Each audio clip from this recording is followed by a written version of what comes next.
Welcome back. Singapore will organise more digital training for the Palestinian Authority next year to help with its efforts in achieving sustainable peace and development. Foreign Affairs Minister Vivian Balakrishnan announced this as Singapore handed $500,000 to the World Food Programme to help with Gaza relief efforts. And for more on this, our reporter Aslam Shah joins us live from Ramallah. Aslam, can you tell us more about what the Singapore delegation did in Ramallah today?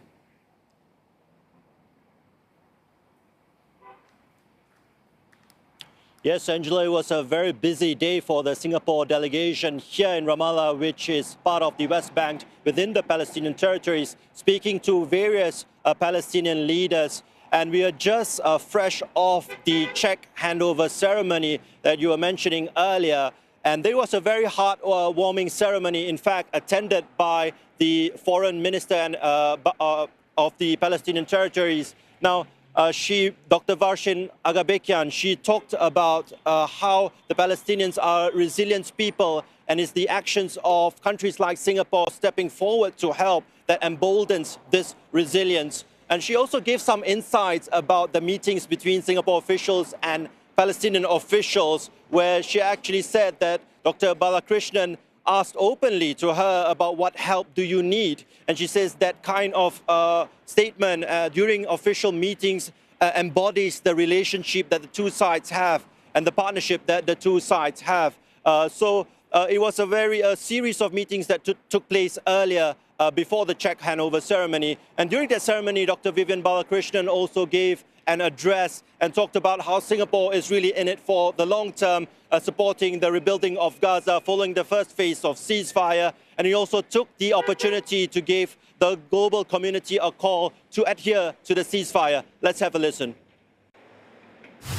We call on all parties, all stakeholders, to seize this opportunity, reach an agreement for the next phase, and comply strictly and fully with the terms of the ceasefire.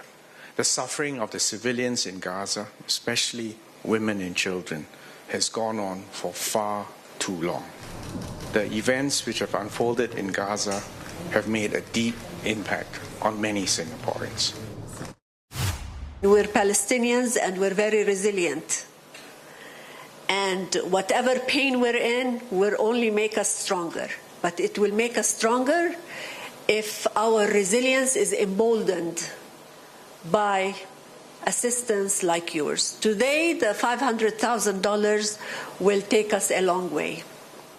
A long way for a people that are very devastated, for people who expect a lot from us.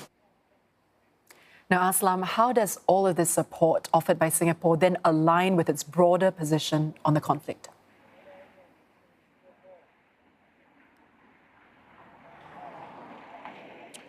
Yes, for this trip by the Foreign Affairs Minister, it includes meetings with not only Palestinian counterparts, but also with Israeli counterparts. Now, Singapore has been pushing for a negotiated two-state solution and is committed to the humanitarian relief of the Gazans. So there are multiple programs beyond immediate urgent relief, long-term programs as well for capacity building for the Palestinian people. Now, as we speak right now, the foreign minister is actually having a meeting with the former prime minister of the Palestinian Authority, and there will be a series of engagements with both the Palestinians and also the Israelis during this trip.